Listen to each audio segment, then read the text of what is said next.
Good morning to all and welcome to the session, the Hindu Editorial Analysis for Proficiency in English. Today's editorial is all about entrance tests when it comes to central universities, an editorial related to the field of education.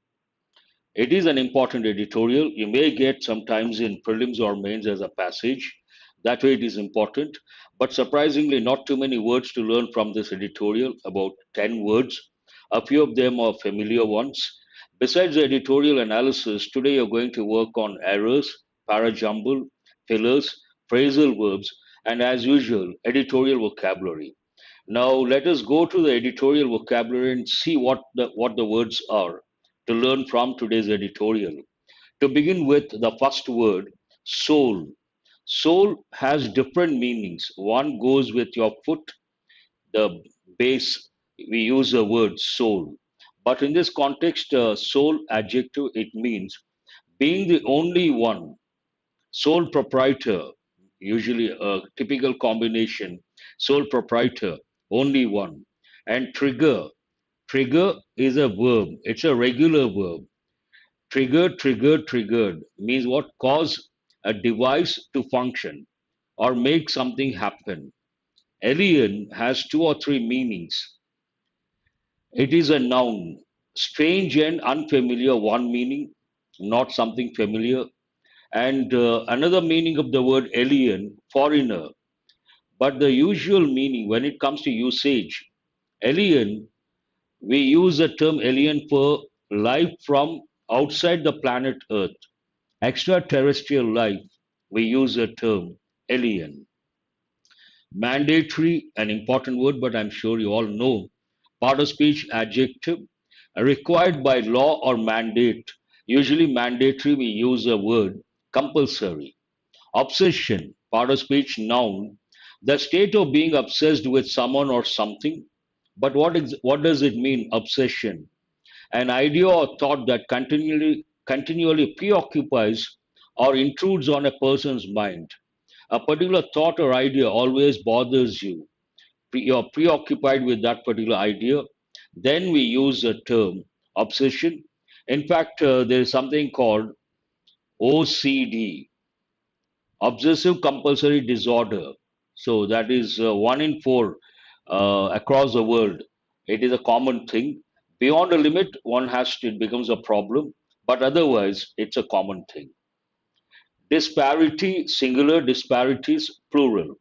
Disparities means what? Disparity. A great difference. Disparities, plural form, differences. Flagged.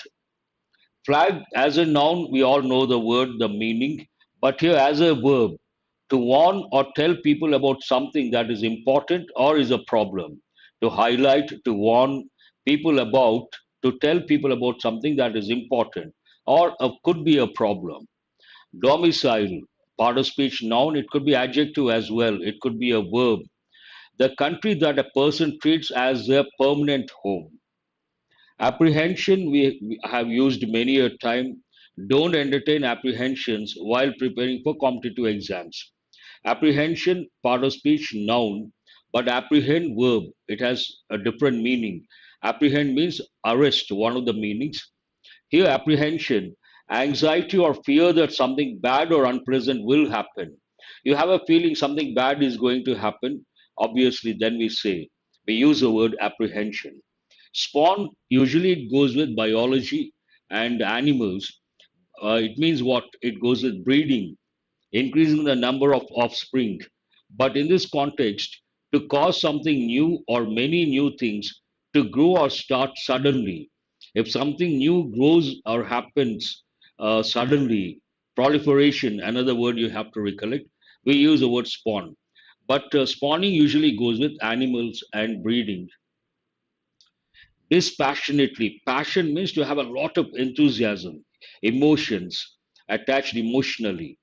Dispassionately means what? In an unemotional and rational and impartial manner, without being subjective, without being passionate, being objective, and looking at the facts and taking a decision.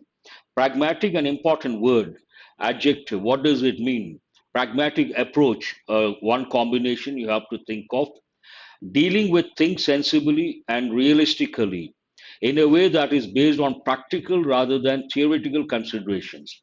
Instead of all this, pragmatic, remember the word practical, being practical. Induce, bring about or give rise to. Induce anger, induce passions, induce also an important word. Precursor, pre means before, precursor. A person or thing that comes before another of the same kind. A forerunner, this has to.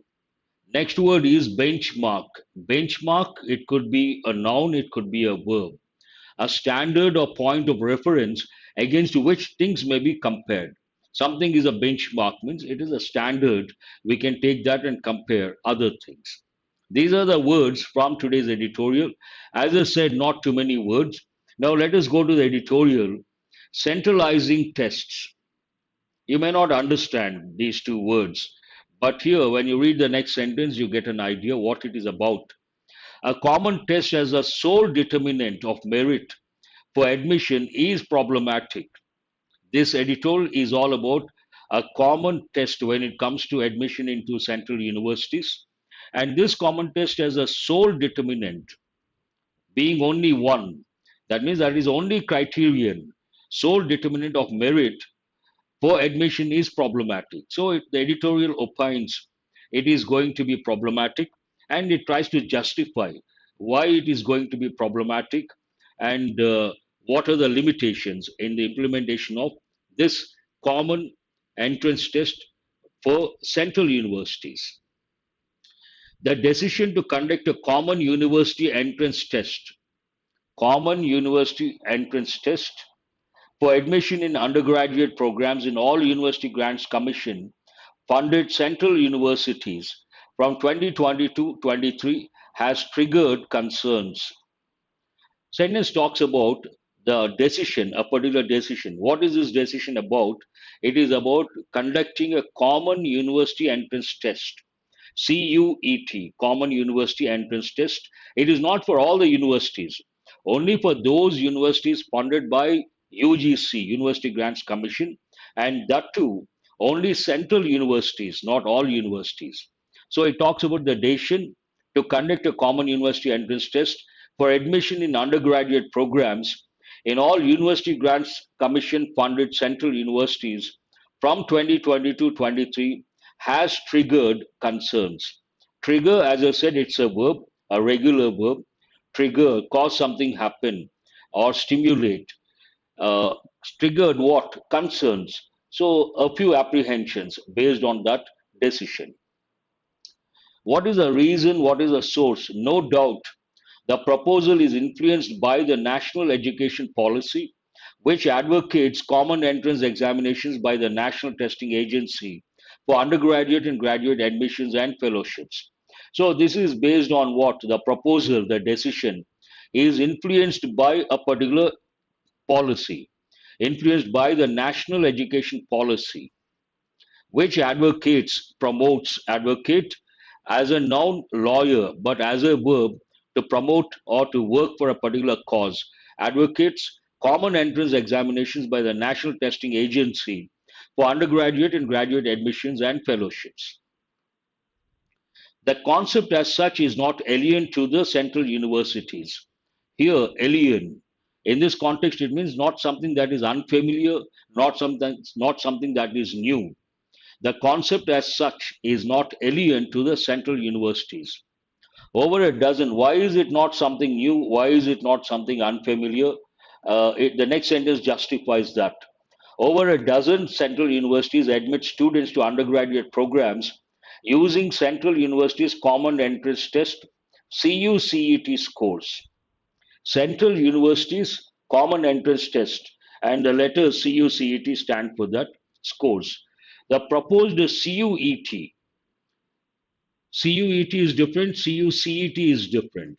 The proposed CUET in 13 languages, excuse me, in 13 languages seeks to make it mandatory.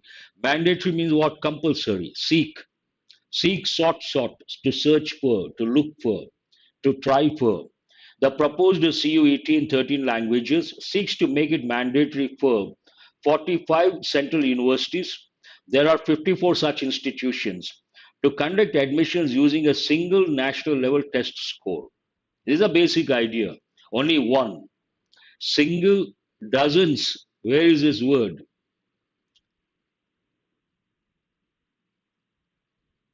It need not be like that. It's in English we have standard expressions. Based on that we go.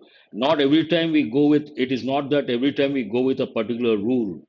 There are rules at the same time there are standard expressions. Even those standard expressions one has to consider. Sometimes they don't depend on grammar rules. One should remember that. This again talks about making this test for 45 central universities. Total, there are 54 such institutions. But for 45 central universities, making this test at the national level mandatory. Mandatory means what? Compulsory. This would spare aspirants from taking. So, what are the benefits of conducting at the national level a common entrance test when it comes to admission into central universities? This would spare aspirants from taking multiple entrance tests. Imagine there are for total 54 central universities. For each university, there is a different entrance test. The candidate or the student has to spend a lot of time, a lot of money, and a lot of effort has to go into that. Whereas only one test at the national level, all the efforts can be streamlined and time can be saved, money can be saved. This would spare aspirants. That means what? Aspirants are free of, they'll come out of writing so many exams. They can simply depend on one particular exam at the national level. This would spare aspirants from taking multiple entrance tests and also eliminate unfair advantage gained from disproportionate scores in class 12. There are two things over here. One is students can focus only on one exam, positive side. This sentence and the next sentence talks about next, not next one. This sentence talks about the advantages of conducting at the national level a common entrance test for central admission into central universities. This would one, the first one, this would spare aspirants from taking multiple entrance tests, which is not advisable. One test, one can streamline the effort, save time and money. Multiple entrance tests can be saved or avoided. And the second dimension also eliminate unfair advantage gained from disproportionate scores in class 12. Unfair advantage gained from disproportionate scores. Class 12, imagine someone has got disproportionate scores and not something fair, then definitely the candidate or the student, prospective student, may not be in a good position. It is something like being unfair situation. That unfair situation can be eliminated. Eliminate unfair advantage gained from disproportionate scores in class 12. But now the next sentence talks about the standpoint of the view of the critics. Critics are evidently viewing this development through the prism of the Narendra Modi government's obsession with pushing the one nation, one standard maxim in different sectors. So critics say that they are looking, how are they looking at that or this particular development? Are evidently viewing this development through the prism of Narendra Modi's government's obsession with obsession. Obsession means what? To be obsessed about something. Again comes the question, what is this? Preoccupied with a particular idea, or a particular idea is always there, and you cannot come out of that. It keeps haunting, or it's always there. So then we use the term obsession. Obsession with what? Pushing the one nation, one standard maxim in different sectors. Maxim, an important word. What does it mean? Popular saying, adage. You can also think of the word adage. But as early as 1984, the Madhuri R. Shah Committee, looking into the working of central universities, recommended a national merit examination. Not something new. Here, way back in 1984, but as early as 1984, the Madhuri R. Shah Committee, looking into the working of central universities, recommended a national merit examination. Excuse me. In the instant case, the UGC has clarified, in this case, the UGC has clarified The existing scheme of reservations in individual universities would not be disturbed. Though they are going to conduct a national level test, when it comes to reservations in individual universities, that would not be disturbed. Yet, contrasting information, yet the CUET may not qualify as a wholesome determinant of merit given the educational and regional disparities in India. In spite of that, in spite of what the reservations, they are not going to touch the reservations part in individual universities. In spite of that, the CUET may not qualify as a wholesome determinant of merit. That's what the editorial says. It cannot be, or if it is considered to be a wholesome determinant, then it is going to be a problem. It starts with that idea. May not qualify or may not be a wholesome determinant of merit. Why? Given the educational and regional disparities in India, it cannot be the sole determinant factor. The reason being, when you look at the educational and regional disparities in India, then you are forced to make this statement. There's one important word here: disparities means what? Differences. Difference usually it goes with individuals. There is a disparity between what he thinks of himself and what others think of him. That means what? There is a difference between what he thinks of himself and what others think of him. So, disparity an important word. And to justify that statement, while a vast majority study in state boards, the test would be based on the NCERT syllabus, followed largely in CBSE schools. This is going to make a lot of difference, and obviously, those who study or those who follow NCERT syllabus, they have an advantage. They will have an advantage because state boards don't follow NCERT syllabus, whereas those CBSE schools they follow the NCERT syllabus. Obviously, the test may be based on NCERT syllabus. That gives undue advantage, unfair advantage to those who study in CBSE schools. This is a valid point.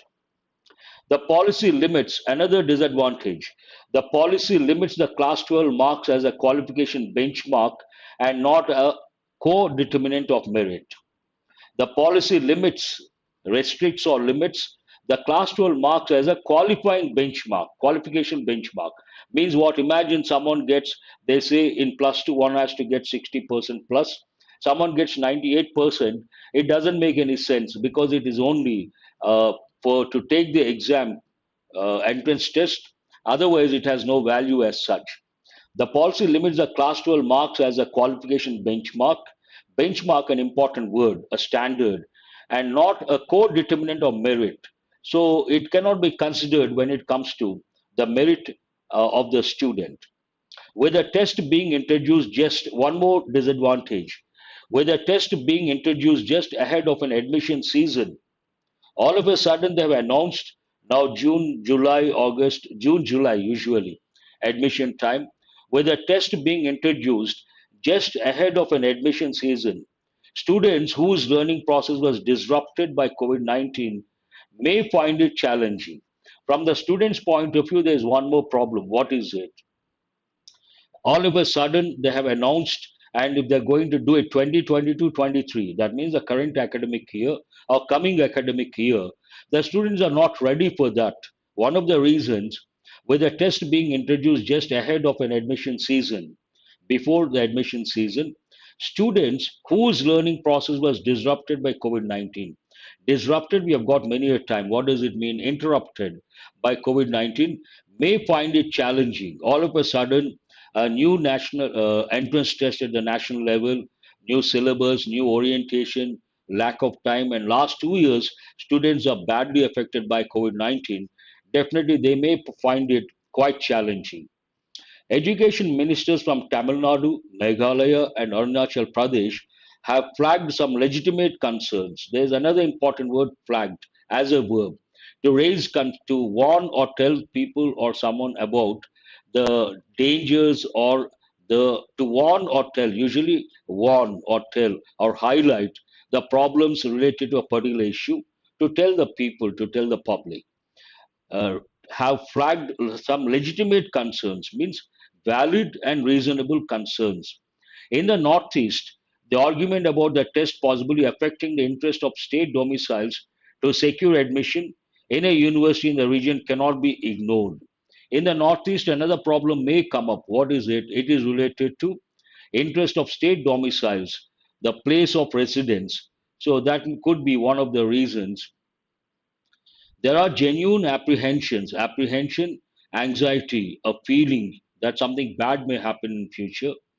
There are genuine apprehensions about CUET serving as a precursor to introducing a nationwide entrance test for all undergraduate courses. Precursor, something that happened before a thing or before a person or before an event or incident. Introducing a nationwide entrance test for all undergraduate courses, the UGC has said all institutions are free to use a test scores for admissions. They can use a test scores for admissions. It has been sufficiently demonstrated that common entrance tests spawn the coaching industry and induce cost heavy hybrid courses from class 6 onwards. There's a problem. Imagine after plus 2, they're going to conduct an entrance test, and many schools they start in 6th class itself, changing the orientation of the students and providing the inputs to take the entrance test. It has been sufficiently demonstrated that common entrance tests spawn, usually spawn goes with animals, breeding, offspring, but in this context, it means to make something happen quickly or to make something proliferate. The coaching industry and induce cost heavy hybrid courses from class 6 onwards, creating a divide between the haves and have nots, an important expression. Because of this, what happens? A lot of coaching institutes may come up.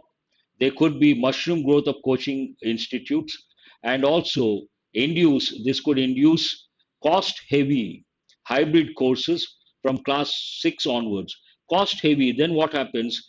It creates a divide between the haves and have nots. Haves means rich people, have nots, poor people. Those who are rich, they can afford the coaching, and those who are not rich, they can't afford the coaching. That again creates a sort of gap between the haves and have nots.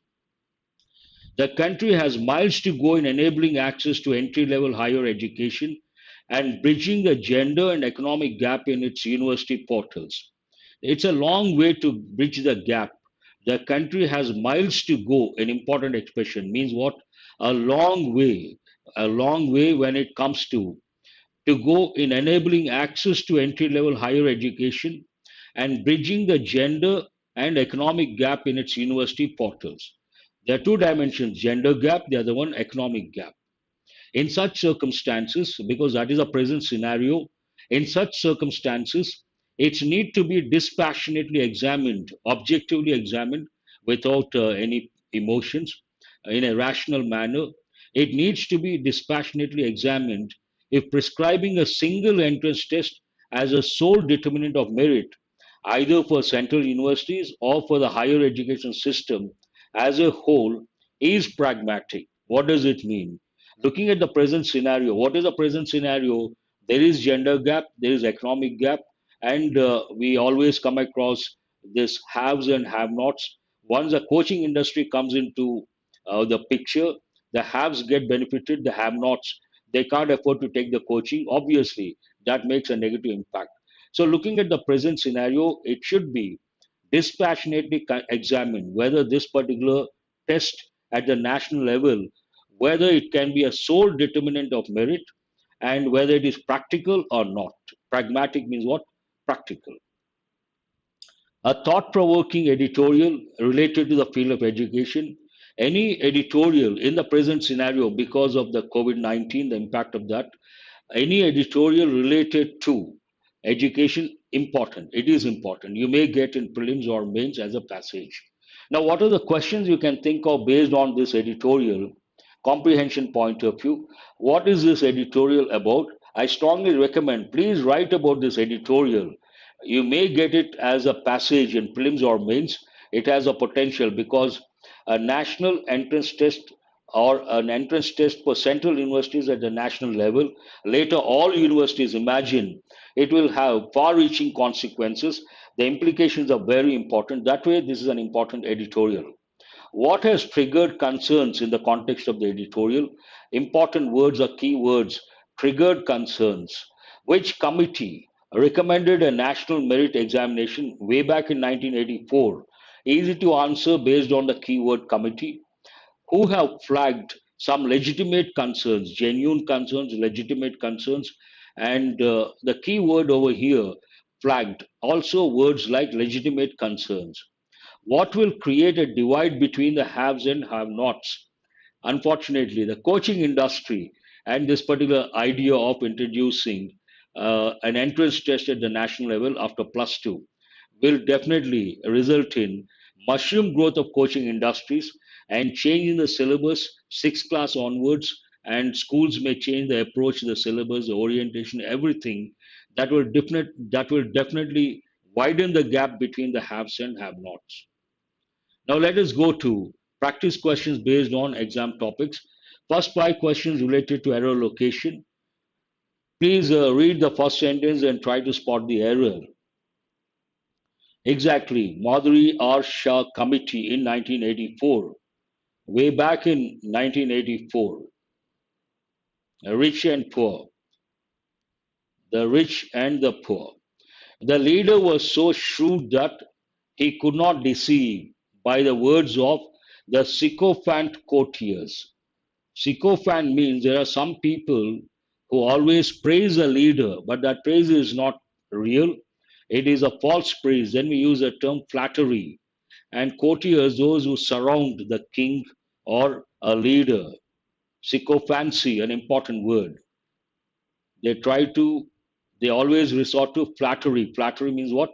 False praise. The leader was so shrewd. Shrewd means very sharp, intelligent, one who knows how to make a losing situation a winning situation. There is an error. This is not the answer. But after who is this Bharadwaj? After could not be. The verb should be in which form? Better you write, yes, deceived. Here we cannot use active voice, we have to use passive voice. The leader was so shrewd that he could not be, he could not be deceived by the words of the sycophant courtiers. He could not be deceived.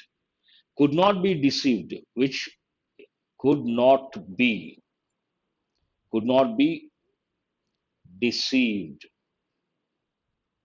This is passive voice. Here, the sentence should be in passive voice, not in active voice. So, what is this question about? It is about passive voice. They could deceive, and he could be deceived. He could not be deceived. It is in the negative form. Why he could not be deceived? Because he is shrewd. That is a key. Question number two. He is a man who I know has helped my son in the final examination last year.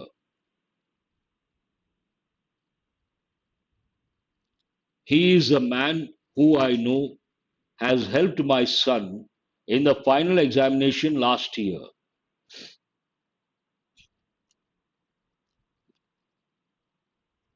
No. This is an important one in the sense under pressure. No, no, whom is not correct. Nothing wrong with the word who.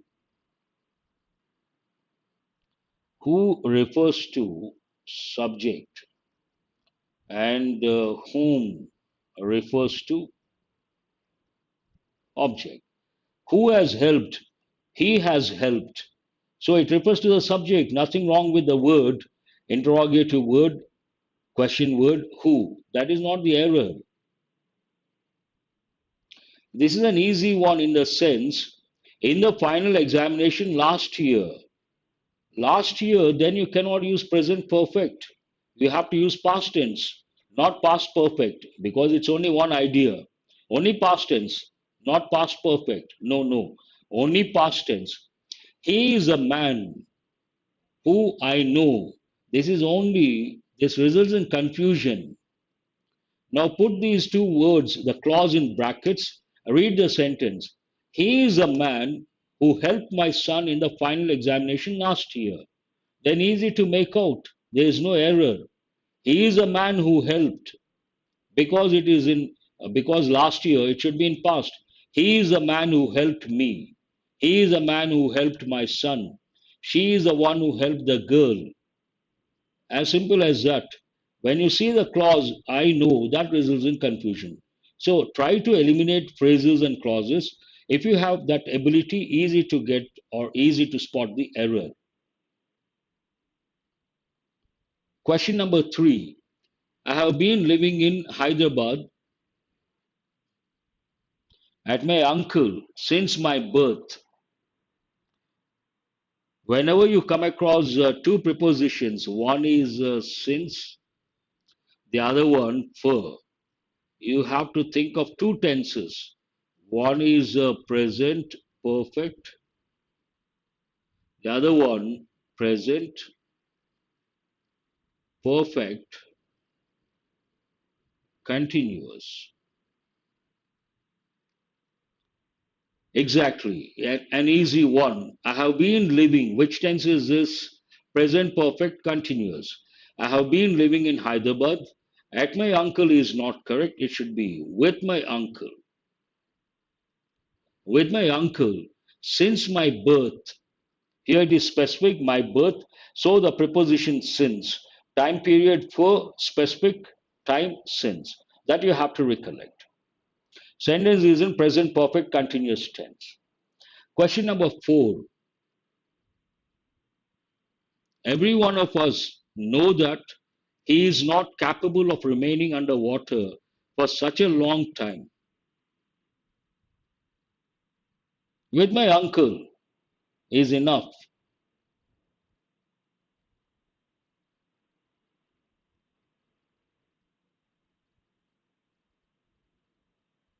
Point of time or specific time.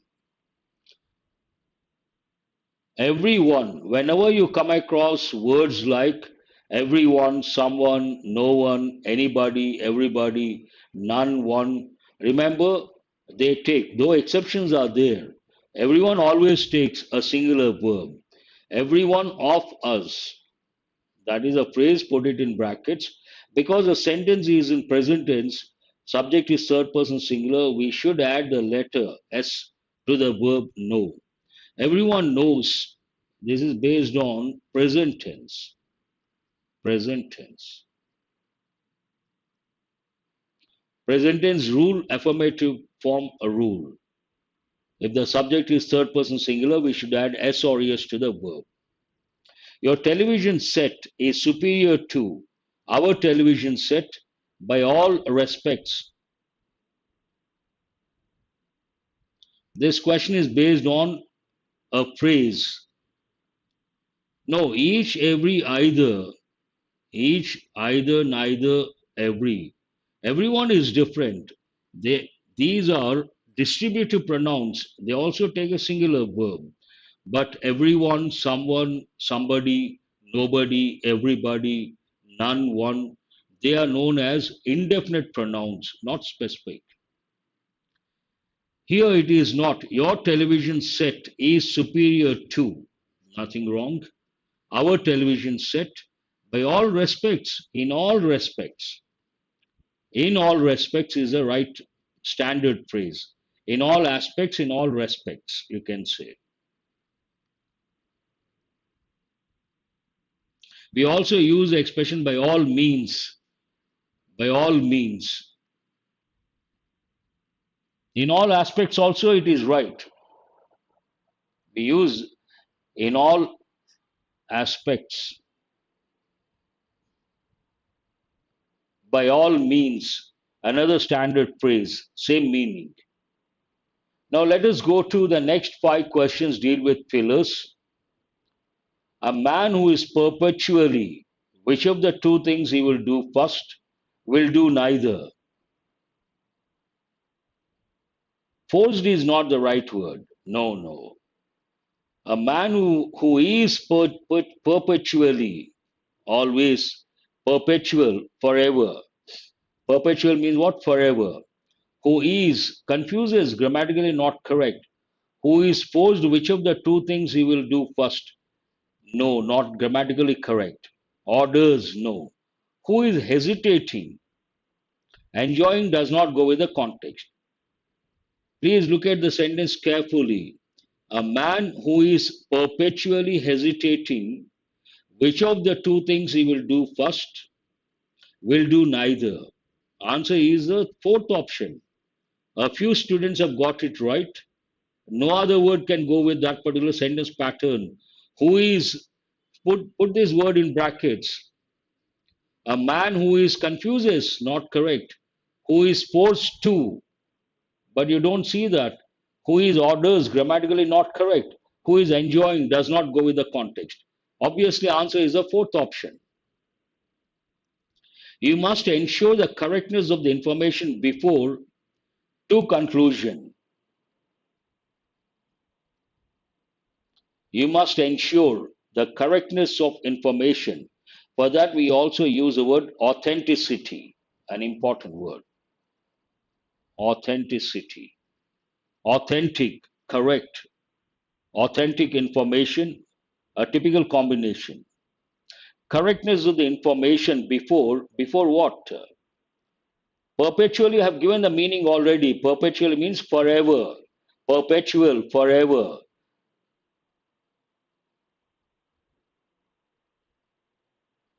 This goes with a standard expression, drawing to conclusion, enabling, leaning.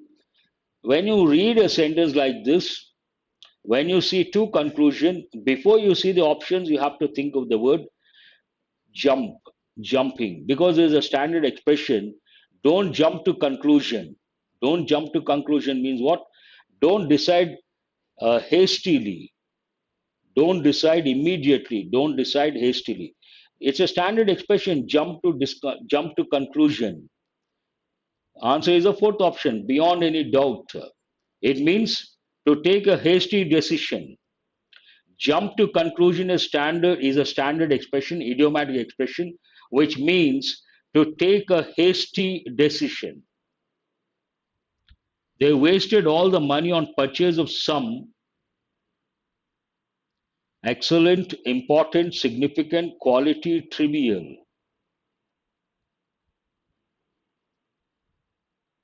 Jump to conclusion is an idiomatic expression, a standard expression. It means to decide something quickly without thinking of the pros and cons or without considering the facts. Hasty decision. That's why there's a saying, haste makes waste. The context talks about wasted. That is a clue for you. They wasted all the money on purchase of some excellent items, then we cannot say wasted. Important, you cannot say wasted. Significant means important, you cannot say. Quality, good, positive word, you cannot. Trivial means what? Silly, not important. Contextual awareness. When he found the wallet, his face glowed, but soon it faded as the wallet was. Even this one is based on contextual awareness. When he found the wallet, his face glowed, means it became bright, but soon faded. Positive, negative. Why was it faded as a wallet was? Wallet was what?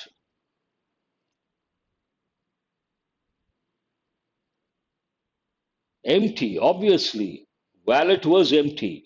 You cannot say vacant, that goes with a building, an office. Recovered, no. Stolen, no. Expensive, no. Nothing was inside. Though he got the wallet, perhaps the money was not there. Contextual awareness, this also. Empty. They work hard not because of the, but because of their inner urge. Inner, I small letter.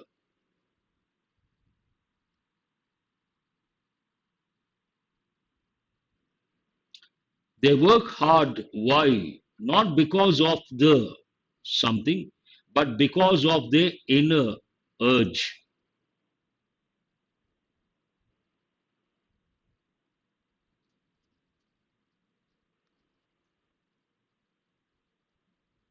Yes, who is this? Tamil Vanan. Good. After that, Satish Shankar. Very good. The right word, they work hard. Usually people work hard because of the incentives. When you go to a company, the corporate sector, there's a policy, carrot and stick policy. Carrot incentives, stick punishment, carrot and stick policy. And when incentives are there, employees tend to put in a lot of effort. They work hard. They work hard not because of the incentive, but because of their inner urge. So it is not desire, not drive, not energy, not motivation. All these words go against the idea, that what the sentence is trying to convey. The sentence is trying to convey the idea that usually employees work because of incentives. But in this example, some people they are not working hard not because of the incentive, but because of the inner urge.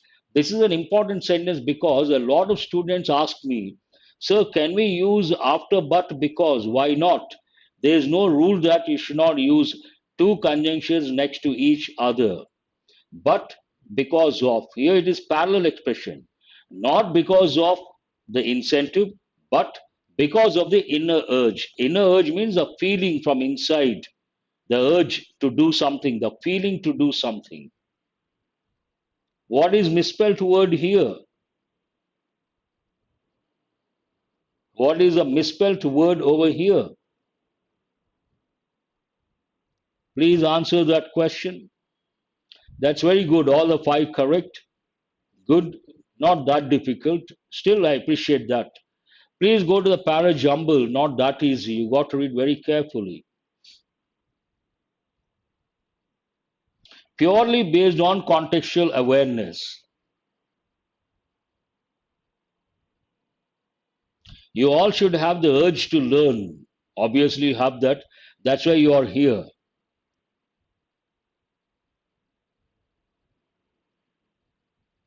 That's very good. Five, all the five correct. No, it is not. Please don't be hasty. It is not that easy. No, no, no, no, no. You guys have the same wavelength. Let me mark it. B is not the first one. Don't be hasty when it comes to para jumbles. If it is that easy, everyone will get 5 out of 5.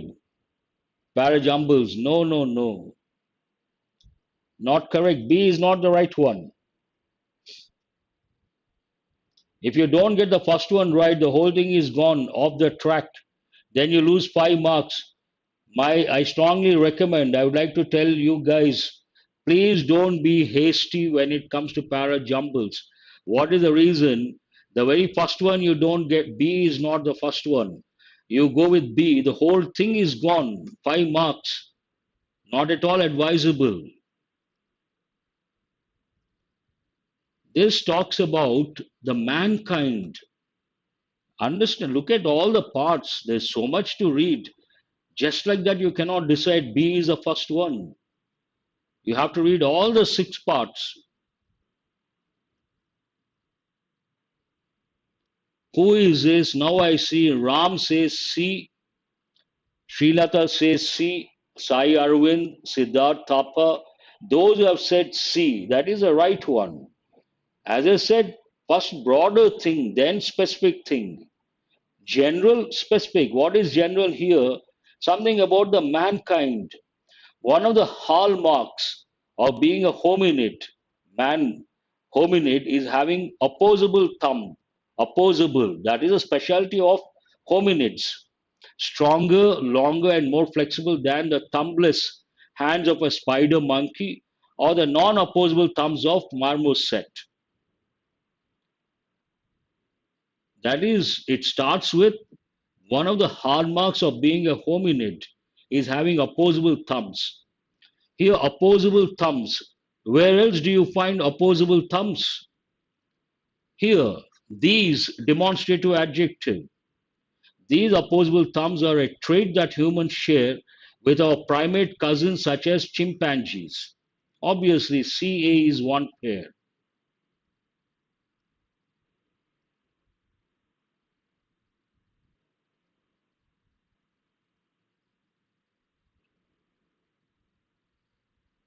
No, B is not. Very good, Sairam. D is the third one. But it has only recently been discovered that our thumbs, still with thumbs, might have first evolved as a device for measuring whether or not fruit was ripe. A new idea is being introduced. CAD1. Then it talks about how did we come to know about that? In 2016, biologist Nathaniel Domini studied the way chimpanzees pick figs. Domini found that continuation, then it is easy. Found that chimpanzees use their dexterous, skilled hands to give figs a quick squeeze to determine whether they are ripe or not. F is the next one. A technique that works 4 times quicker on average. Where is this? Than the method, quicker on average, 4 times quicker on average than the method used by monkeys. How do monkeys do that? Plucking figs at random, biting them to check for ripeness, and spitting out the unripe ones. So that is the last one. So what is the correct order? CADBFE. This is the correct order. All of you remember, I have been bringing para jumbles almost every day. The only reason para jumbles are highly scoring if you get the correct order. One shot, you get 5 marks. At the same time, let's say you have worked on 100 para jumbles. It doesn't mean that you have to be hasty. It doesn't mean that you can decide just like that without reading all the parts, without reading without understanding the context, and without reading meticulously.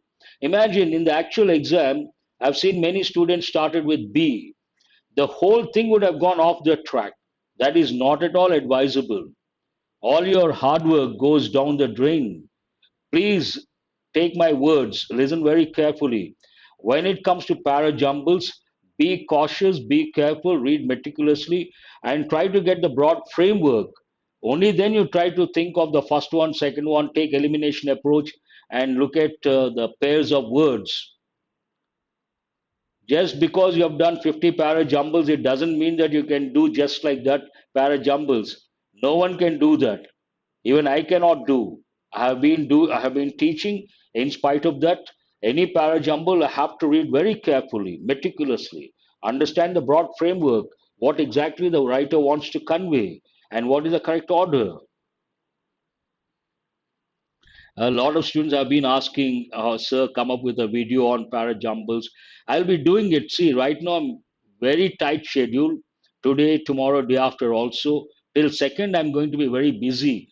After that, I will definitely come up with a lot of videos. I cannot answer on this platform, sir, how to deal with SSC, CGL English. I'm going to come up with a course. It is not that I can tell in 2 words or 3 words or 2 sentences or 3 sentences. Make something more interesting and more exciting. What is the answer? Zazz up.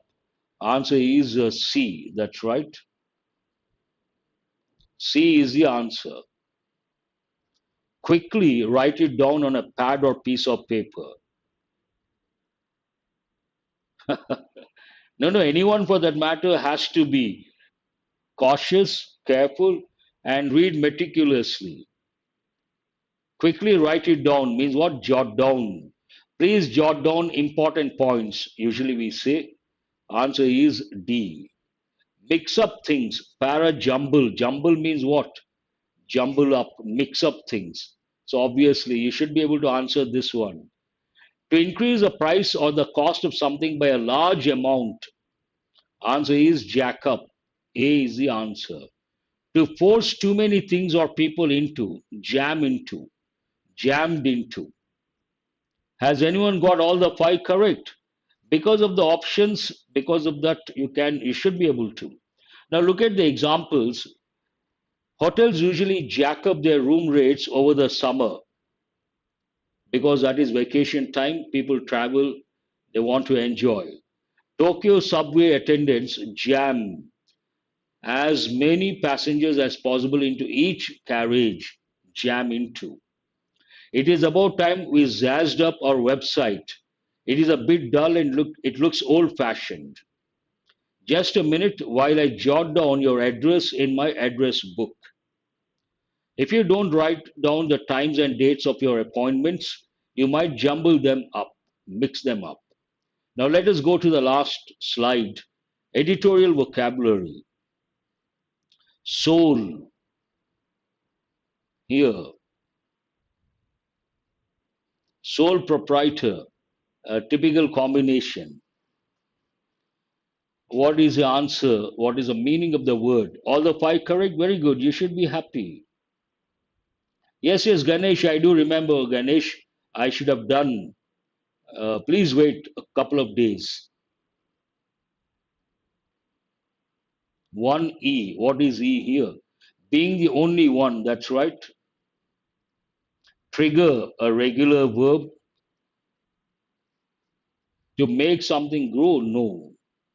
Cause to function. G is the answer.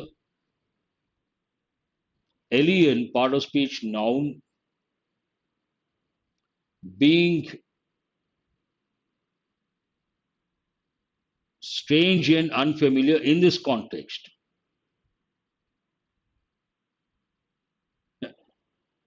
Okay, I know. J is the answer. Mandatory, mandatory procedure. So adjective. Mandatory steps to be followed means what? Compulsory. Obsession, being preoccupied about something all the time, one particular idea. So noun, and C is the answer. Disparities means what? Differences. Noun. H. Flag, a noun, a verb, but here it is a verb. It's a regular verb. What does it mean? To warn or tell about a particular problem or a particular thing. I is the answer. Apprehension, anxiety or fear about something. You feel something bad may happen. Apprehension. Don't entertain apprehensions. Noun. D is the answer. Spawn, in this context, to make something grow quickly, suddenly. It's a verb. It could be a noun. F is the answer. Pragmatic approach. That means what? Adjective. Pragmatic approach means what? Practical approach. Not theoretical, practical. That's all for today from this editorial. Hope you guys have got enriched. Have a nice day. Do remember to subscribe and share. Join the Telegram group. It works. All that you have to do, go to the description of the video, go to that link and click on the link. After that, you cannot do anything. I will provide the PDF, work on